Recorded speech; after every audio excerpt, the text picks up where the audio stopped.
जी कहते हैं महाराज अपने पति सुदामा से कि मैंने सुना है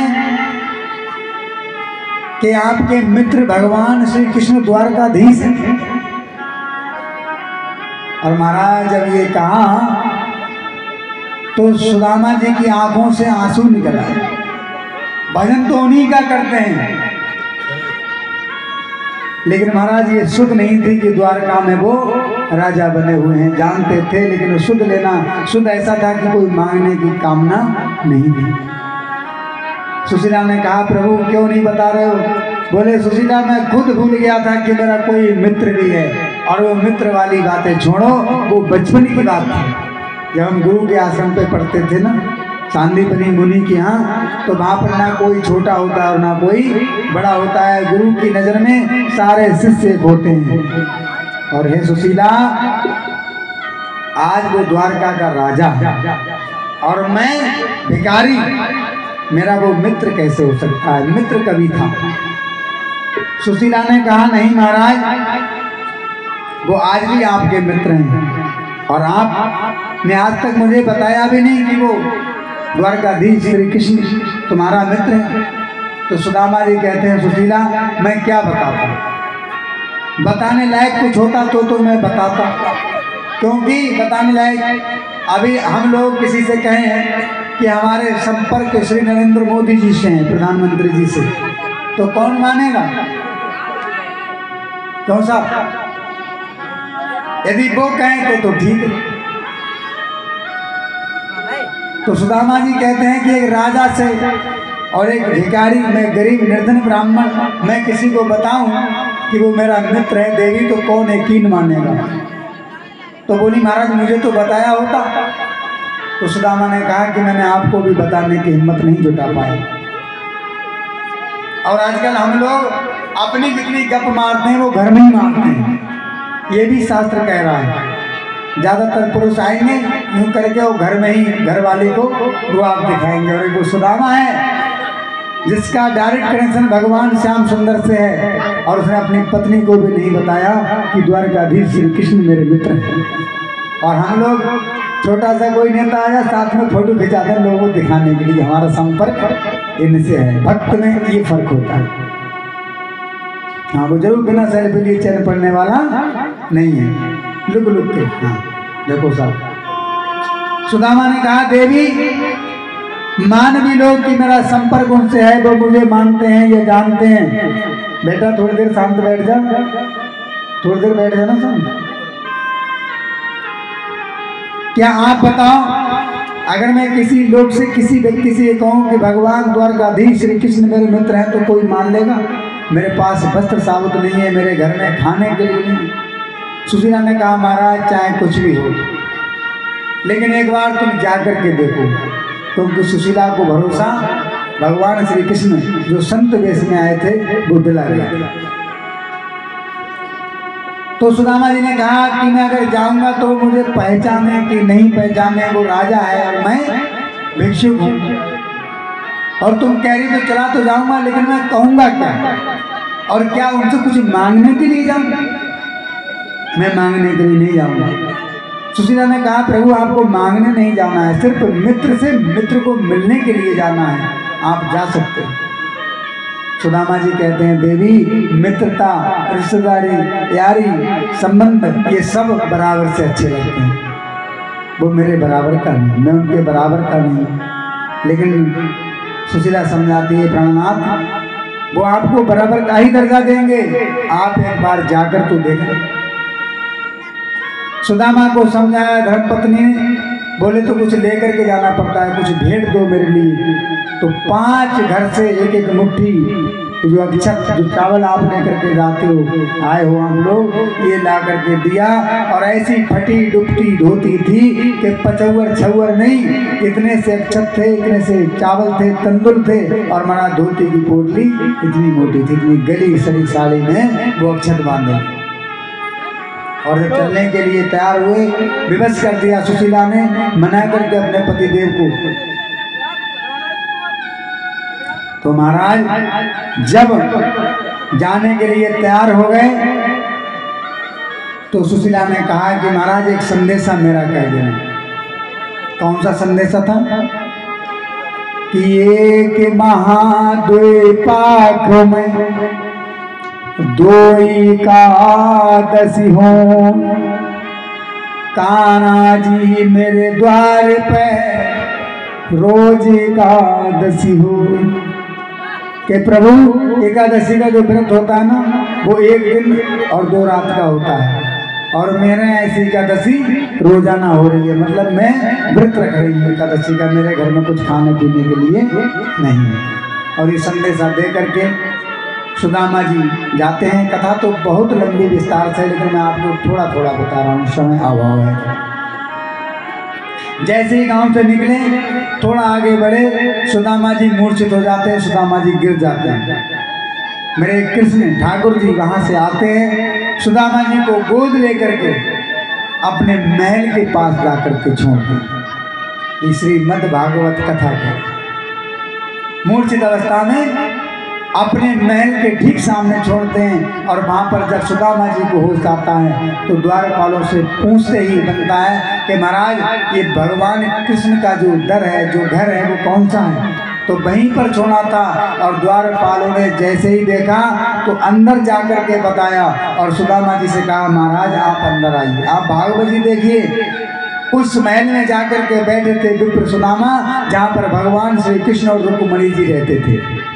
और हमारे यहाँ तुमने देखा होगा, लोग नाटक नौटंकी सुदामा जी को धक्के मारते हैं, गिराते हैं उनको, उनसे भीख मंगवाते हैं कमंडल से। देखा होगा तुमने कई बार, हंसी उड़ाई जाती है उस ब्राह्मण की, जिसके ताल्लुकात, जिसका संपर्क भगवान से हो, उसको कोई धक्के मार सकता? वो भीख मांगेगा? पाखंडियों ने धर्म का सत्यानाश कर दिया है ऐसे लोगों ने। सुदामा जी को गेट से सीधे द्वारपाल पकड़ कर लेकर जाते हैं। सुदामा को देखते ही भगवान को पता लगता है, नंगे पैरों भगवान श्री कृष्ण आते हैं, नंगे पैरों, और पकड़ के ले जाकर के अपने निज स्थान पर सुदामा को बिठाया जल लेने के लिए। जब तक रुक्मिणी मैया जाती हैं, जब तक मेरे श्याम सुंदर उनके चरणों को अपने आंसुओं से धुल धुल। करुण कथा है महाराज। सुदामा जी की वो व्यथा भगवान श्री कृष्ण ही महसूस कर सकते हैं, हम तो नहीं कर सकते। कांटे लगे हुए थे, भगवान ने एक एक कांटे को वहां से निकाला, अपने पीताम्बर से सुदामा जी के चरणों को पोंछ कर बैठाला। ये सब देख करके पूरा महल हरिश्चंद्र था कि महाराज इतने दास दासियां, इतने लोग लगे हुए हैं, ये कौन सा मेहमान है जिसकी सेवा स्वयं परमात्मा कर रहे हैं। द्वारकाधीश श्री कृष्ण, हजारों दास दासियां थे। हमारे जैसा कोई होता कहते जाओ इसको दे दो और सेवा कर दो, भगा दो, होता है कि नहीं होता? लेकिन वो त्याग और प्रेम के भूखे हैं भगवान। और भगवान ने इतना सुंदर आसन दे करके, सब कुछ करके, फिर महाराज वो तंदुर श्री कृष्ण ने 2 मुट्ठियों को लिया था। उन्होंने कहा था कि आप जब घर से आए हो तो कुछ ना कुछ मेरे पास जरूर लाए हो। अब यहाँ पर एक कहानी लोग तुम्हें बताएंगे कि इन्होंने चना चुरा कर खाए थे, बताते हैं कहीं कहीं। कभी चोरी नहीं की ब्राह्मण ने। सांदीपनी के आश्रम पर जब ये शिष्य रहा करते थे, भगवान कृष्ण भी थे और सुदामा जी भी थे और भी मित्र थे। एक बूढ़ी माता के चने लेकर के, मतलब चावल लेकर के चोर भाग रहा था, पैसे धन समझ के। और इधर 4 बजे का समय था, लोग उसके पीछे लग गए चोर के। चोर ने वो पेटली सांदीपनी मुनि के आश्रम पर फेंक दी। और वो आश्रम पर जब फेंक दी तो विद्या अध्ययन करने के बाद एक ज्ञान प्रकाशित होता है, जिसे हम ज्योतिष शास्त्र कहते हैं। ब्राह्मण के पास सब ज्ञान होता है, जिस शास्त्र को कोई पढ़ ले वो शास्त्र का ज्ञान हो जाता है। जब सुबह को झाड़ू लगाने का कार्यक्रम हुआ तो सुदामा जी ने देखा ये पोटली कहाँ से पड़ी हुई है। उन्होंने उठाया, ध्यान लगाया कि हमारे कोई शिष्य तो चुरा नहीं सकता कहीं से ला करके। अपने ध्यान से देखा तो उन्हें पूरा दृश्य दिख गया, क्योंकि बूढ़ी माता ने उसमें एक बद्दुआ दी थी, एक श्राप दिया था चोर को, जा तू खाए, जो भी खाए वो निर्धन हो जाए। और ये बात जब भगवान श्री कृष्ण को आते देखा, पोटली सुदामा जी के हाथ में थी, उसी समय उन्होंने अपनी बगल में दबा ली, कहीं इस चावल को कोई दूसरा ना खा ले, गुरुजी के हाथ ना लग जाए, वरना ये अक्षत अगर हमारे गुरुजी के आश्रम में बन गए और जिसको खाने को मिल गए तो वो सब निर्धन हो जाएंगे। इसलिए उन्होंने वो चावल को डुबा करके रखा था, किसी को नहीं बताया। ये सब दृश्य भगवान श्री कृष्ण देख रहे थे। भगवान परीक्षा ले रहे थे कि जो बूढ़ी माँ ने श्राप दिया है वो तो सच है, इसे निर्धन तो होना पड़ेगा, पर ये कब तक ऐसा रहेगा, मेरे पास आएगा या नहीं आएगा। वो तंदुल सुदामा जी ने फेंकना उचित नहीं समझा। उन्होंने कहा कि जो भी खाएगा वो महाराज निर्धन हो जाएगा। उन्होंने कहा मैं ब्राह्मण हूँ, मैं भिक्षुक बन करके जीवन पा सकता हूँ, इसलिए उन्होंने वो चावल खाए थे, ना कि चोरी नहीं की थी किसी से। अब यहाँ शास्त्र पढ़े नहीं और शास्त्रों को पढ़ाना लोगों को आरंभ कर दिया। जिस रास्ता स्वयं नहीं गए, रास्ता दूसरों को बता दिया उल्टा से,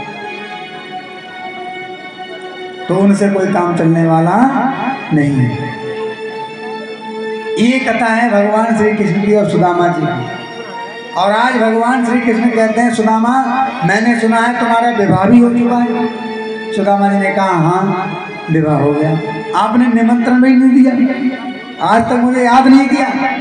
बोले कन्हैया तुम सब जानते हो कि मैं तुम्हें क्या निमंत्रण देता, मेरा विवाह सब इतनी जल्दी जल्दी में हुआ कि मैं क्या कुछ बता नहीं सकता। सब चाहकर मन से कुछ बोल नहीं पाते थे, क्यों अपने आप को देखते थे, उस महल को देखते थे और महलों में रहने वालों को देखते थे। सुखदेव जी कहते हैं परीक्षित, भगवान श्री कृष्ण ने सुदामा जी को वो सम्मान दिया जो आज तक कोई मेहमान के लिए सम्मान दुनिया में नहीं दे सकता। और भाई हंसी में आकर के भाभी ने कुछ दिया होगा, जब तुम्हारा विवाह हो गया है तो वह पोटली छीन ली और वो शर्म के मारे सुदामा जी नहीं निकाले कि यार हंसी बन जाएगी हमारी, लेकर के कुछ नहीं आए और ये रानियां सब खड़ी हैं। तो दो मुट्ठी जैसे खाए, तीसरी बार भरा तो महाराज उस समय रुक्मणी जी ने पकड़ लिया कि प्रभु कुछ सहने दो। दो लोग का राजा बना दिया था इसको, सुदामा जी को। और भगवान ने कुछ नहीं कहा। अंदर जिस बेडरूम में भगवान रहते थे, रुक्मणी सत्यभामा इत्यादि रहते थे, उन महलों में भगवान कन्हैया का शयन किया गया और भगवान कृष्ण ने पंखा जलाया। आप सोचिए, और वो लेट रहे हैं।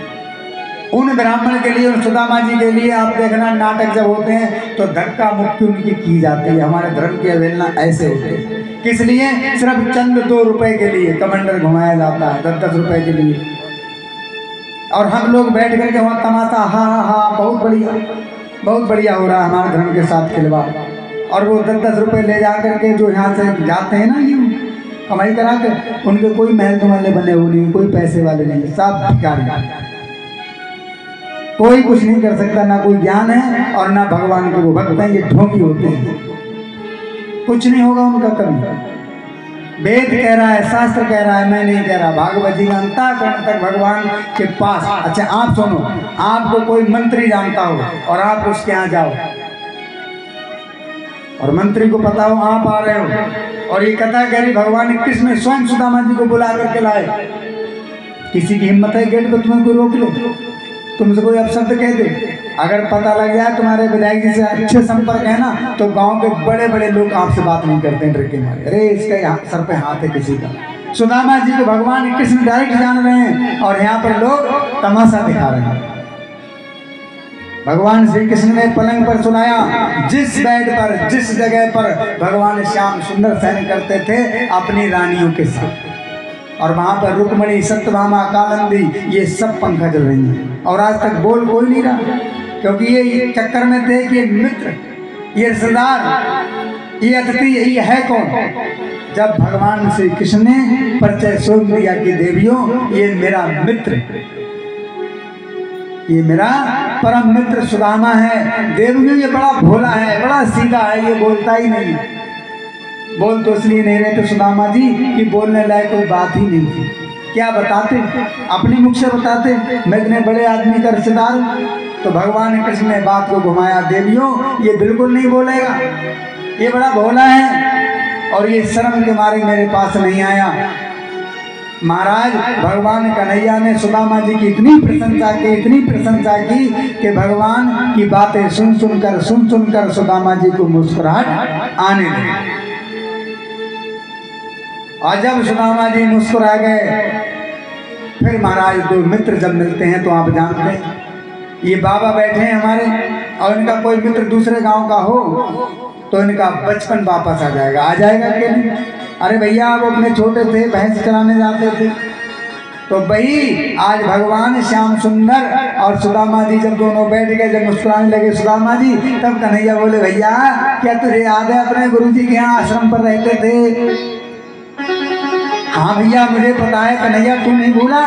बोले ना। अब जब ऐसी बातें हुई प्रेमियों में, दोस्तों में, तब रानियां भी खिलखिलाने करके हंसने लगी कि अरे इनका कोई गहरा मित्र है, वरना राजा के सामने कोई ऐसे बोलने वाला नहीं है। जब सुदामा जी ने कहा कन्वा तू वैसा का वैसा ही तू बदलने वाला, आपको 16,108 पटरानी सेवादार सब खड़े हुए देख रहे थे कि अरे वाह मित्र तो कोई ये है महाराज। सुदामा जी को कई दिनों तक भगवान श्री कृष्ण ने रोका है और सुदामा पूरी बना दी भगवान कन्हैया ने। अब सुदामा जी जब वहाँ प्यार से रहने लगे तो बोले कन्हैया अब हम जाएं? भगवान कृष्ण बोले जाओ, ये नहीं का रुक जाओ। ये भी शास्त्र कह रहा है कि कोई जा रहा है तो आप उसे अगर रोकते हैं तो नहीं रुकता है तो अशुभ माना जाता है, ये शास्त्र कह रहा है। अब आजकल लोग बहुत फॉर्मेलिटी पूरी करते हैं, मत जाओ, नहीं हम जाएंगे और तुम जैसे रोकोगे वो रुकेगा नहीं। लेकिन शास्त्र कह रहा है, भगवान श्री कृष्ण स्वयं कहते हैं कि आप जाना चाहते हो आपकी जैसी इच्छा, क्योंकि हम रोकेंगे आप नहीं रुकेंगे तो ये अपशगुन माना जाएगा। ये भागवत जी में लिखा। सो सुदामा जी सोचे यार सब रोकते हैं, ये रोक नहीं रहे, और न जे कह रहे हैं कुछ ले जाओ, यहाँ तक आयो, गले में इतने माला पहने, एक दही देती। ये उनके मन में थोड़ा सा विचार आया, लेकिन सोचने लगे अरे, जब ये विचार आया तो तुरंत उल्टा कर लिया, बोले अरे हम भी कितने बड़े मूर्ख हैं, इतने बड़े राजा ने, द्वारकाधीश ने, राजाओं के राजा महाराजा, इन्होंने हमें गले लगाया, हमारे चरण धोए, अरे हमारे इतना सत्कार दिया, रानियों को नहीं बिठाला, मुझे लिटार करके हवा करी और मैं उससे कुछ मांग सकता हूँ, इतना सम्मान मिल गया, यही काम। अपने मन को कभी इधर करें और महाराज कभी उधर करें। बोले करूँ अच्छा हमें जाने की अनुमति दो। भगवान बोले जैसी आज्ञा। फिर बोले क्या जाऊँ? बोले आओ आपकी आज्ञा। तो बोले यार ये नहीं कहा रुक जाओ, ये चले जाओ। तो बोले चल अल्लाह हम फिर जा ही रहे। भगवान कृष्ण बोले जैसी आपकी इच्छा। पर मन में यह था ये कुछ पूछें मेरी परेशानी, तो सुदामा जी को कुछ नहीं रहा गया। तो बोले भैया अब मैं जा तो रहा हूँ पर एक संदेशा था तेरा, तो सुन ले। कन्हैया जी बोले संदेशा कहे तो, लेकिन महाराज वो संदेशा वहीं से भगवान कृष्ण के पास आ गया था। सुदामा जी पहले नहीं आ पाए द्वारका में, इससे पहले सुदामापुरी महल सब कनखड़ जैसा व्यवस्था बना करके मेरे गोविंद ने पहले ही रख दी थी। सुदामा इधर को आए और भगवान ने माया के द्वारा सब कुछ पहले ही बना दिया, लेकिन सुदामा जी को क्या पता। अब सुदामा जी बोले लला एक खबर है तुम्हारे लिए। क्या? भाभी ने दी खबर। अच्छा, एक महाद्वीपाख में दोई एकादशी हो, कान्हा जी मेरे द्वार पे रोज एकादशी हो। मतलब कि मेरे फाके हो रहे हैं। तेरी भाभी ने कहा एक माह में 2 एकादशी पड़ती है 15 दिन में, उजियारे और अंधियारे पाक, कृष्ण पक्ष और शुक्ल पक्ष, जानते हैं ना एकादशी। अभी संस्कृत है तो संस्कृत में ही बताऊंगा। तो उन्होंने इशारा दिया, कुछ मांगने को नहीं कहा। उन्होंने कहा एक महाद्वीपाख में 2 एकादशी हो, कान्हा जी मेरे द्वार पे रोज एकादशी हो। भगवान कन्हैया बोले ठीक है आपका संदेशा मेरे पास आ गया, और अब भावल से जाकर के कह देना क्या कि होनी थी सो हो गई, अब ना ऐसी हो। भाभी जी तेरे द्वार पे रोज द्वादशी हो। अब जो होना था सो हो गया, अब तो रोज तुम्हारे यहाँ द्वादशी के व्रत खुलेंगे। जब द्वादशी का व्रत खुलता है तो 56 भोग लगाए जाते हैं। सुदामा जी ने मन में विचार किया, जैसे उसने कहा ऐसे इसने कह दिया। पता तो वो चला नहीं कि ये कौन सी खबर। उन्होंने कहा राम राम कह दी। तो जैसे हाँ भैया सवा राम राम। तो वही राम राम थी। सुदामा ने कहा अच्छा करूँगा फिर जाए। बोले महाराज जाओ जैसी आपकी इच्छा। रुको तो रुको। सुदामा जी ने कहा यार बिल्कुल बात नहीं कर रहा है, बड़ी परेशानी हो रही थी। बोले लला एक बात बताइए ये सब कौन है? बोले ये सब 16,108 फटना। सुदामा जी बोले बात को घुमाने लगे क्योंकि रोका तो जा नहीं रहा। बोले बात सुनो, हमने एक विवाह किया था और तुम्हें निमंत्रण नहीं दे पाए, तो तुम अभी हमारे घर में सेट कर रहे थे सबके सामने कि तुमने हमें दावत नहीं दी, और तुमने इतने विवाह किए हमारे लिए कब दावत दी? सुदामा जी बोले इतना विवाह कर लिया किसी में दावत दी? कन्हैया जी बोले देखो हम भी तुमसे कम नहीं है। जैसे तुम्हारे पास समय नहीं था तो हमारे बरात में कोई नाते रिश्तेदार नहीं था, जो भी पार्टी हुई सब घर पे ही हुई है, बरात गई नहीं। तो हमने कहा तुम भले आदमी हो, तुम क्या करोगे जाकर? तो महाराज सब इन बातों को, बचपन की बातों को, गुरु की बातों को, शांतिपनी मुनि के आश्रम की सारी व्यवस्थाओं को महाराज बखान वहाँ पर होता है। बहुत सुंदर प्रसंग है। श्री सुखदेव जी कहते हैं राजन इस प्रकार भगवान श्री कृष्ण के यहाँ से सुदामा जी विदा लेकर के आते हैं, और जब अपने यहाँ आते हैं माताओं भी जाना मत, यहाँ से तुम्हारे लिए अक्षत मिलेंगे, अक्षत भी मिलेंगे क्योंकि भगवान श्री कृष्ण ने 2 मुट्ठी अक्षत खाए थे, तीसरा रोक लिया था रुक्मिणी जी ने, भाई अक्षत तुम्हारे यहाँ से आए तुमको ही मिलेंगे, कथा सुनने का फल तभी मिलता है, अक्षत लेकर ही आप जाओ। वैसे आपकी इच्छा है जो चाहें वो करो, और जो जाए वो आराम से उठे चला जाए, दूसरे को न डिस्टर्ब करें, ठीक है ना? कथा चल रही है तो कथा चल रही है। महाराज भगवान श्री कृष्ण से विदा लेकर के जैसे ही सुदामा जी गांव आते हैं तो सुखदेव जी कहते हैं राजन गांव पहचान नहीं पाए तो अपनी पत्नी और महल को क्या पहचाना? वो स्थानीय चिन्ह था। तो सुशीला और सुशीला के सुदामा जी के जो बच्चे थे वो आकर